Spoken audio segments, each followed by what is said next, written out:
నమస్తే అండి అందరికి welcome back to our channel Jyothi Ramakrishna blogs.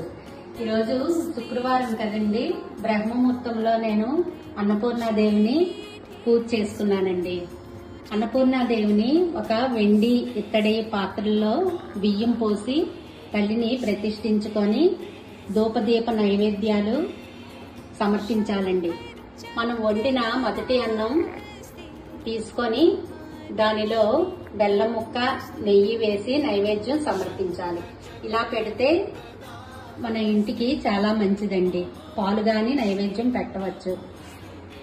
అన్నపూర్ణాదేవిని పూజ చేసుకుంటే సంతానానికి లోటు ఉండదు, సౌభాగ్యం మంచిగా ఉంటుంది, అన్నవస్త్రాలకి లేమి ఉండదు.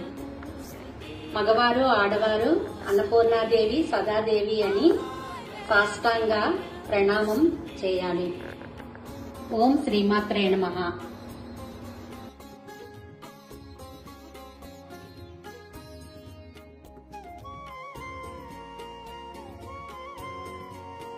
Please like, share, subscribe.